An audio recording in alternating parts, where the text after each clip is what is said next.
நீங்கள் பார்த்து கொண்டிருப்பது உங்கள் ஜாஷுவா டிவி. சகல ஜனங்களுக்கும் நற்செய்தி.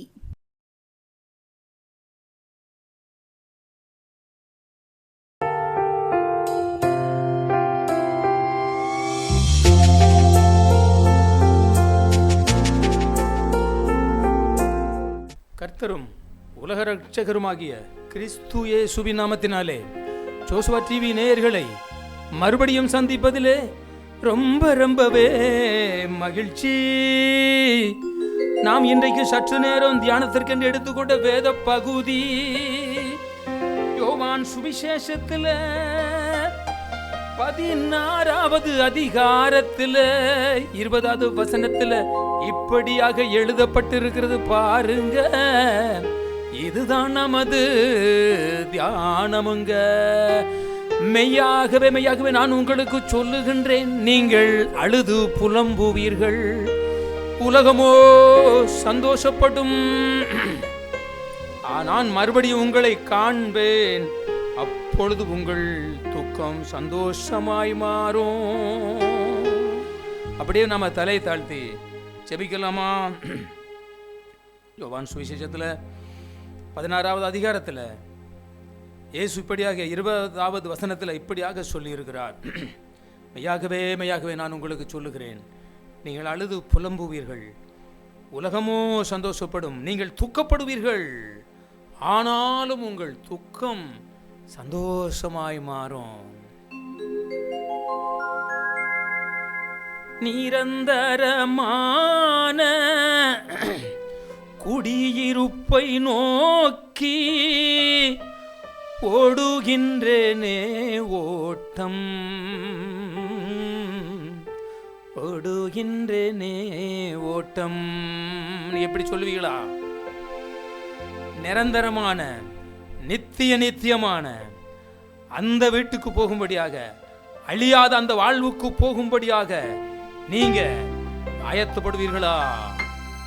ஒருவேளை அதற்கு ஆயத்தப்பட்டு கொண்டிருக்கிற வேளையில இயேசு சொன்ன மாதிரி துக்கம் உங்களை தொடர்கிறதோ, துக்கம் உங்களை பற்றி பிடித்து கொண்டு இருக்கிறதோ,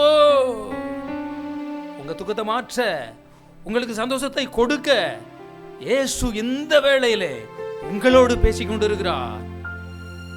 உங்கள் துக்கம் சந்தோஷமாய் மாறும். அப்படி ஓடுகிறீர்களா? நித்திய வீட்டுக்காக பிரயாசப்படுகிறீர்களா? ஒருவேளை அப்படி நித்திய வீட்டுக்காக, என்னுடைய ஓட்டம் இந்த உலகத்திற்கா, அந்த உன்னத வீட்டுக்கா அப்படின்னு சொல்லி ஆராய்வீர்களா? நிரந்தரமான குடியிருப்பை நோக்கி ஓடுகின்றேனே ஓட்டம், ஓடுகின்றேனே ஓட்டம். பரிசுத்தவான்களோடு பங்கடையும் வரைக்கும், பரிசுத்தவான்களோடு பங்கடையும் வரைக்கும் நிற்காது இந்த ஓட்டம். பரிசுத்தவான்களோடு பங்கு பெறும் வரைக்கும் நிற்காது இந்த ஓட்டம். நீரே வழி, நீரே சத்தியம், நீரே என் ஜீவன் இயேசுவே, நீரே என் ஜீவன் இயேசுவே. இப்படி நீங்க சொல்லுங்க, இயேசு கூட பேசிடுங்க. நீரே வழி, நீர்தான் சத்தியம், நீர்தான் என் ஜீவன். எனக்கு சுகம் கொடுத்தவரே, எனக்கு பலன் கொடுத்தவரே, இந்த நிமிஷம் வரைக்கும் என்னை பாதுகாத்தவரே, உம்மை நோக்கி நாங்கள் பார்க்கிறோம் ஐயா. இந்த ஜெப வேளையையும் இந்த வசன தியான வேளையையும் கர்த்தருடைய கரத்திலே கொடுக்கிறோம். நீர் என்னோடு இருந்து உங்கள் துக்கம் சந்தோஷமாக மாறும் என்று பேசுவீராக, துக்கத்தை மாற்றுவீராக, சந்தோஷத்தை கொடுப்பீராக. இயேசு கிறிஸ்துவின் நாமத்தில் இந்த ஜோசுவா டிவி நேயர்களுக்கு இந்த சங்கீர்த்தன வார்த்தையின் நேரத்தின் வழியாக இயேசு ராஜாவின் சந்தோஷம் உண்டாகட்டும். இயேசுவின் நாமத்தில் ஜெபிக்கிறேன் எங்கள் ஜீவனுள்ள நல்ல பிதாவே. ஆமென், ஆமென். அன்பானவர்களே, இன்றைக்கு உங்கள் துக்கம் சந்தோஷமாக மாறும். இந்த வேத வார்த்தை உலகத்திற்குரியவைகள் அல்ல, உலகத்தில் உள்ளவர்கள் சொல்லியவைகள் அல்ல. விண்ணையும் மண்ணையும் உண்டாக்கிய தேவகுமாரனாகிய இயேசு சொல்லிய வார்த்தை. அந்த வார்த்தையை யோவான் மூலமாக வெளிப்படுத்தினார். அந்த வார்த்தையை உங்கள் துக்கம் சந்தோஷமாக மாறும் என்று சொல்லிய இயேசு வார்த்தையை யோவான் நமக்கு எழுதி கொடுத்தாரு. பரிசுத்த ஆவியானவருடைய தூண்டுதலோடு, துணையோடு, ஏவுதலோடு அதை இப்பொழுது ஜோசுவா டிவி மூலமாக சங்கீர்த்தன வார்த்தையின் நேரத்தின் வழியாக உங்களுக்கு நாங்கள் இசையோடு அனுப்புகிறோம். உங்கள் துக்கம் சந்தோஷமாக மாறும். நம்புகிறீர்களா? விசுவாசிக்கின்றீர்களா? நம்பிக்கை உங்களுக்குள்ளே இருக்கிறதா? நீங்கள் நம்புவீர்களானால் இந்த நேரத்தில் இந்த வேத வசனத்தை கேட்டுக்கொண்டிருக்கின்ற வேளையிலே உங்கள் துக்கம் சந்தோஷமாக மாறும். ஏன்னா நாம் இந்த உலகத்திற்கு உரியவர்கள் அல்ல. அல்லேலூயா. நீங்கள் எப்படி இருக்கிறீங்க? நான் இந்த உலகத்திற்கு நான் பிரயாசப்படுறேன். ஆனாலும் என்னுடைய ஏக்கம், என்னுடைய தாகம், என்னுடைய வாஞ்ச, என்னுடைய கண் விழிப்பு எல்லாம் எங்கள் ஆண்டவராகிய இயேசு கிறிஸ்து ஒரு நித்திய வீட்டை உங்களுக்கு நான் தருவேன் என்று சொல்லி இருக்கின்றார். நித்திய வீட்டிலே உங்களுக்கு ஒரு ஸ்தலத்தை ஆயத்தம் பண்ண போயிருக்கிறேன் என்று சொல்லியிருக்கிறார். உங்களுக்காக ஒரு ஸ்தலத்தை ஆயத்தம் பண்ணிவிட்டு நான் மறுபடியும் வந்து உங்களை என்னிடத்திலே சேர்த்து கொள்வேன் என்று சொல்லியிருக்கிறார். சந்தோஷப்படுங்க.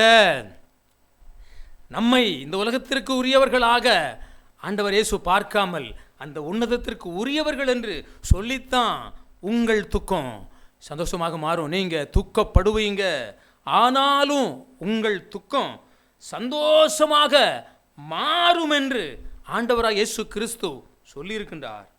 லூக்கா சுவிசேஷத்தில் 15வது அதிகாரத்தில் 10வது வசனத்தில் அங்கே ஒரு வசனத்தை வாசிக்கிறோம்.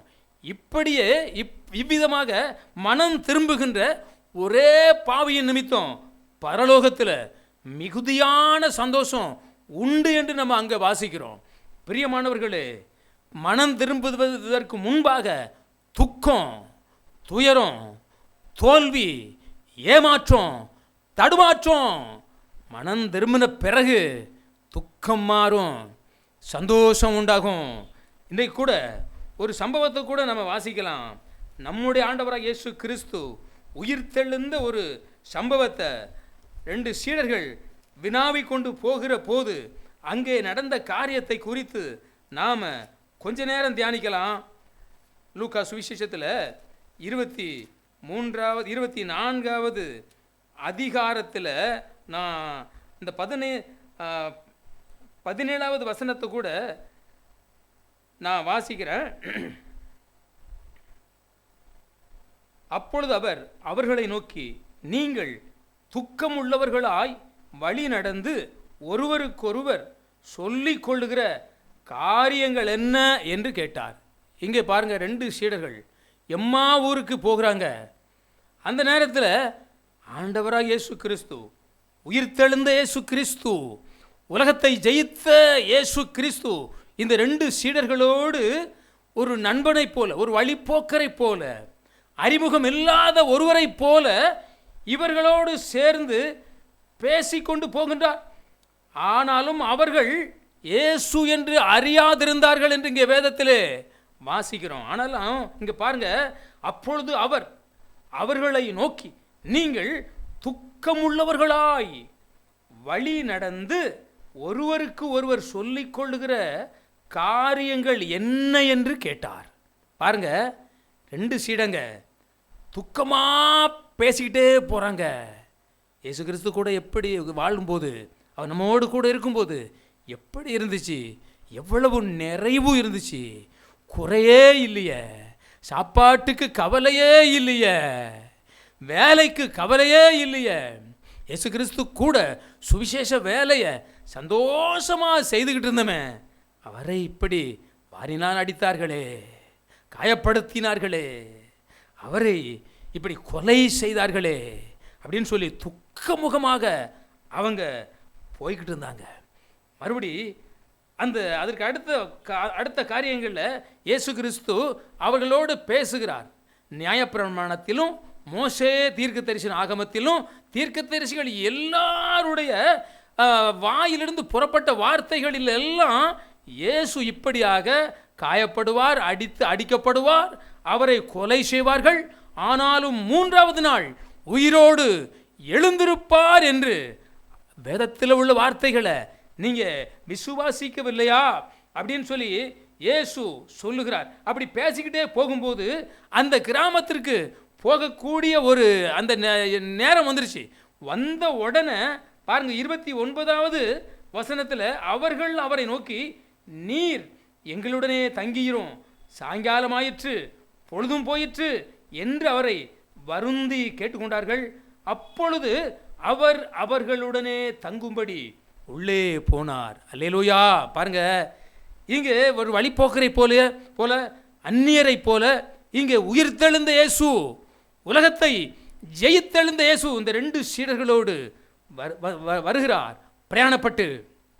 அப்போ அவங்க போகக்கூடிய அந்த கிராமம் போகிறது போது அவர் அப்புறம் போகிறவர் போல காணப்பட்டார். ஆனால் அவங்க சாயங்காலம் ஆயிற்று, பொழுதும் போயிற்று, நீர் எங்களோடு தங்கிக்கிறோம் அப்படின்னு நம்ம சொல்லலாமா?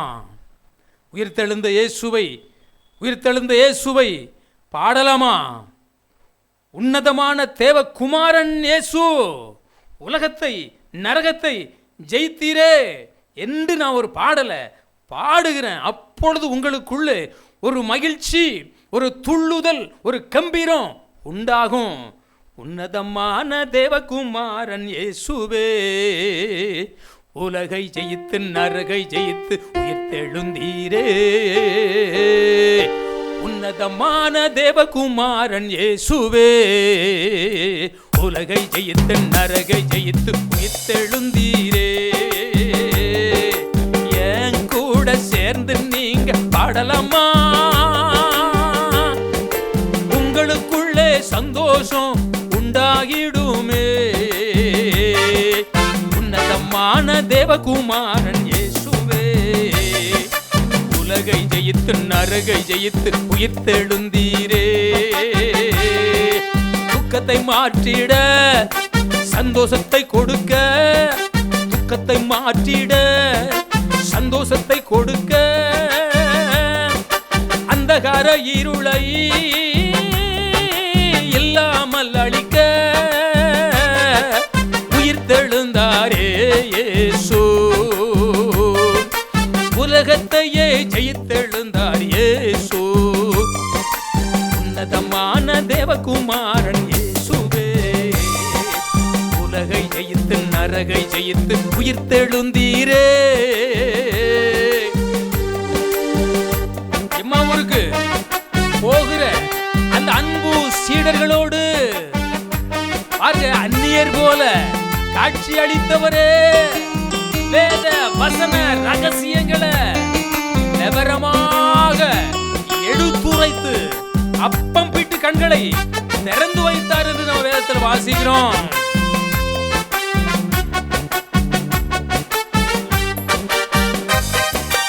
எம்மாவூருக்கு போகிற அன்பு சீடர்களோடு நடந்துக்கிட்டு, எம்மாவூரு சீடர்களோடு, எம்மாவூருக்கு போகிற அன்பு சீடர்களோடு நடந்துக்கிட்டு அந்நியர் போல அவர்களுக்கு காட்சி அளித்தீரே.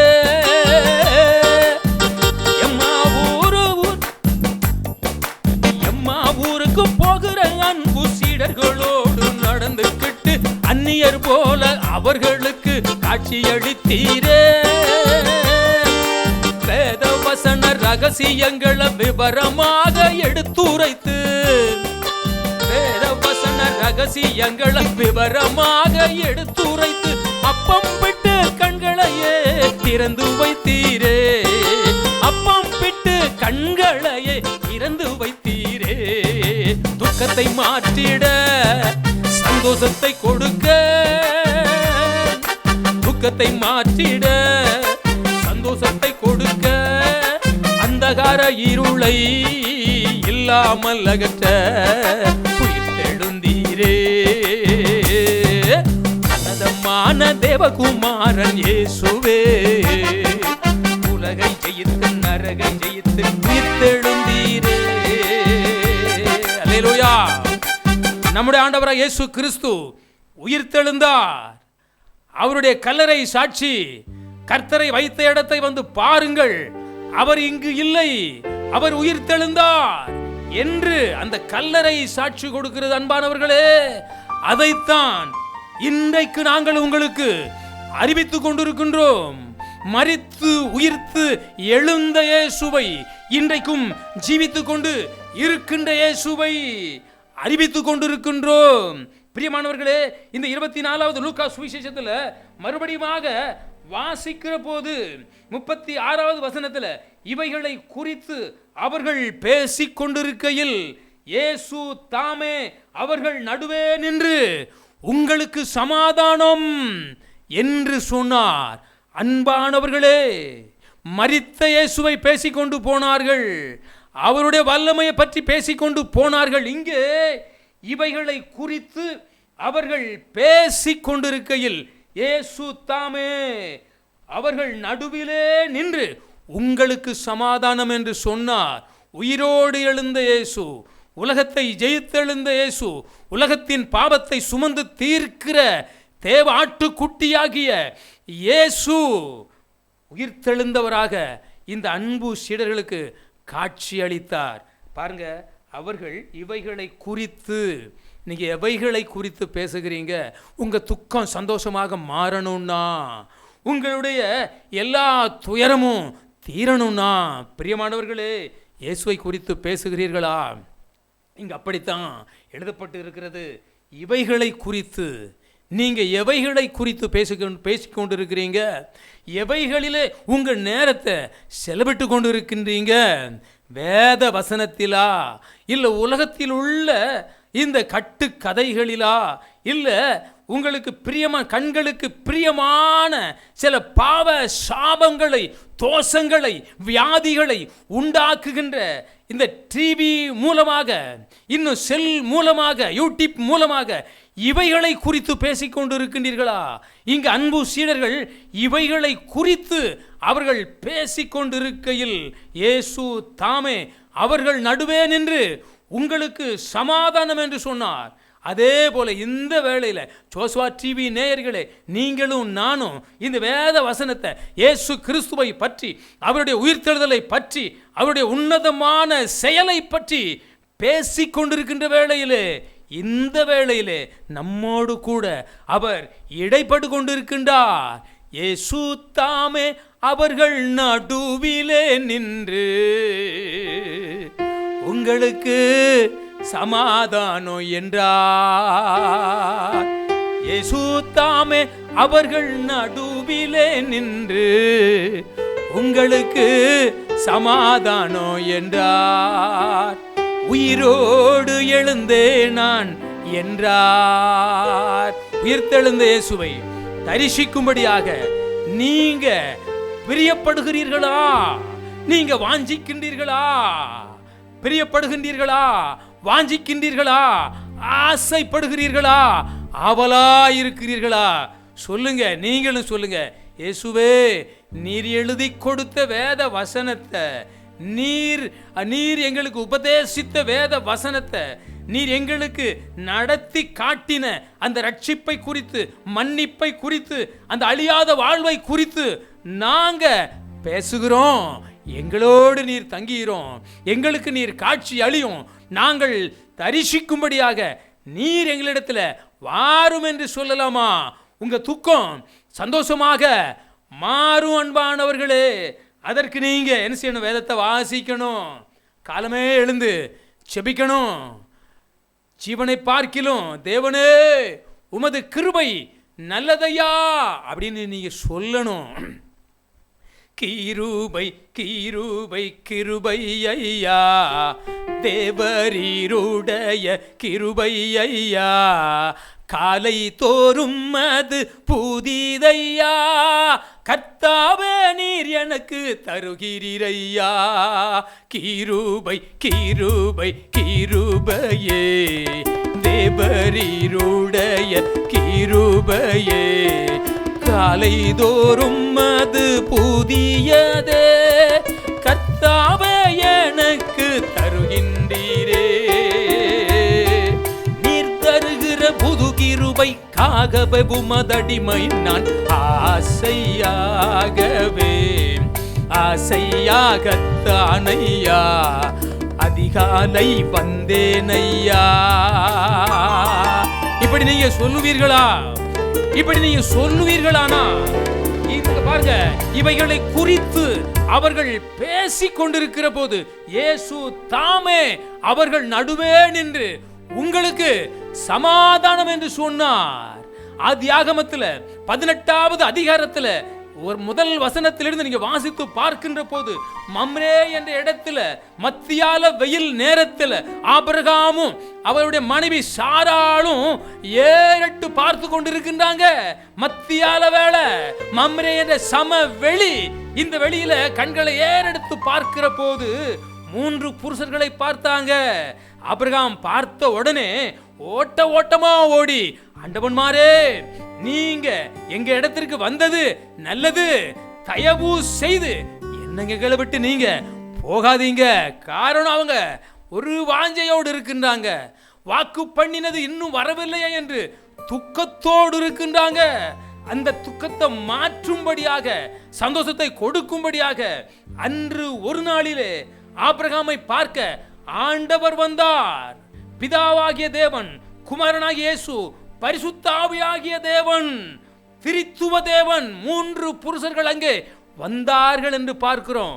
ஓட்டமா ஓடி வந்து, ஐயா பாதத்தில் பணிந்து, தயவு செய்து இந்த மரத்து அடியில கொஞ்ச நேரம் உட்காருங்க, கொஞ்சம் தண்ணி கொண்டு வான, உங்க கால்களை கழுவுங்க, இந்த மரத்தில் இணல்ல சாஞ்சி கொஞ்சம் இளைப்பாருங்க அப்படின்னு சொல்லிட்டு ஒரே ஓட்டமா ஓடி காலையில இளங்கால 1 வயது சின்ன காலங்கனை அடித்து அதை நம்ம சாராள்கிட்ட கொடுத்து, இன்னும் மாவை எடுத்து, கோதுமை மாவை எடுத்து அதை அப்பம் சுட சொல்லி அவர்களுக்கு சமையல் பண்ணி கொண்டு வந்து இந்த 3 புருஷர்களுக்கு முன்பாக வைத்த போது, உன் மனைவி சாராளை எங்கே என்று அவர்கள் கேட்கிற போது, அவள் அந்த அருகிலே இருக்கிறாள் என்று சொல்லுகிற போது, நாங்க ஒரு உற்பவ திட்ட காலத்தில் நாங்க உங்களை சந்திக்க வருவோம், அப்பொழுது உன் மனைவியாகிய சாராள் ஒரு குமாரனை கையில் வைத்திருப்பாள் அப்படின்னு சொல்லி அங்கே ஒரு வாக்கை, சொல்லிய வாக்கை,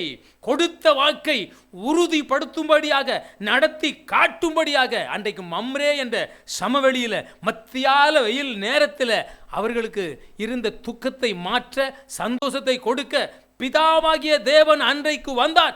அந்த தேவன் தான் இன்றைக்கு இந்த ஜோசுவா டிவி மூலமாக சங்கீர்த்தன வார்த்தையின் நேரத்தின் வழியாக உங்களோடு பேசிக் கொண்டிருக்கின்றார். நீங்க எவைகளை குறித்து துக்கப்பட்டு கொண்டிருக்கின்றீர்களோ, வியாதியை குறித்தோ, கடன் பிரச்சனைகளை குறித்தோ, இல்லை ஒருவேளை நீங்க மிகவும் கலங்கி, இந்த காரியம் எனக்கு நடக்கவே இல்லையே, எனக்கு மாத்திரம் இந்த காரியம் நடக்க மாட்டுகிறதே என்று சொல்லி ஒருவேளை நீங்க திகைத்து கொண்டு துக்கத்தோடு இருக்கின்றீர்களோ, இந்த ஆபிரகாமுக்கும் சாராளுக்கும் சொன்ன வார்த்தை தான், நாங்கள் ஒரு உற்பவ திட்ட காலத்தில் வருவோம், அன்றைக்கு உன் மனைவியாகிய சாராள் ஒரு குமாரனை பெற்றெடுத்து வைத்திருப்பாள் என்று சொல்லி அந்த வார்த்தையின்படி ஒருவேளை உங்க வாழ்க்கையில் பிள்ளைகளுக்குள்ள ஒருவேளை குழந்தை பாக்கியம் இல்லாமல் ஒருவேளை இருக்கலாம், விரும்பின நன்மை வராத நிலையில் இருக்கலாம். இன்றைக்கு கர்த்தர் உங்கள் துக்கத்தை மாற்ற, உங்க விருப்பத்தை நிறைவேற்ற கர்த்தர் சொல்லுகின்றார். உங்கள் துக்கம் சந்தோஷமாக மாறும். நீங்க ஜெபம் பண்ணணும். காலமே உமக்கு நேரே வந்து ஆயத்தமாகி நான் காத்திருக்கின்றேன். சீனாய் மலை தன்னில் மோசேயோடு முகமுகமாய் பேசிய உம்மை காண. அப்படின்னு நீங்க சொல்லுவீங்களா? ஜெபம் பண்ணுவீங்களா? இந்த வேத வார்த்தைகளை குறித்து பேசுவீர்களா? இயேசுவின் ரட்சிப்பை பேசுவீர்களா? இயேசுவின் பாவ மன்னிப்பை குறித்து பேசுவீர்களா? இயேசு கிறிஸ்து உயிர்த்தெழுதலை பற்றி பேசுவீர்களா? இயேசு நமக்காக ஒரு உன்னதமான வீட்டை வைத்திருக்கிறார் அல்லவா? அவைகளை குறித்து, அந்த அழியாத வாழ்வை குறித்து, அந்த அசையாத அரசை குறித்து பேசுவீர்களா? உங்க துக்கத்தை ஆண்டவர் இயேசு சந்தோஷமாக மாற்றுவார். மெய்யாகவே மெய்யாகவே நான் உங்களுக்கு சொல்லுகிறேன், நீங்கள் அழுது புலம்புவீர்கள், உலகமோ சந்தோஷப்படும். நீங்கள் துக்கப்படுவீர்கள், உங்கள் துக்கம் சந்தோஷமாக மாறும். உறுதியான வார்த்தை இது, உண்மையான வார்த்தை இது. உங்க வாழ்க்கையில, உங்க சிரசில பலிக்கும். அப்படியே நம்ம ஜெபம் பண்ணுவோமா?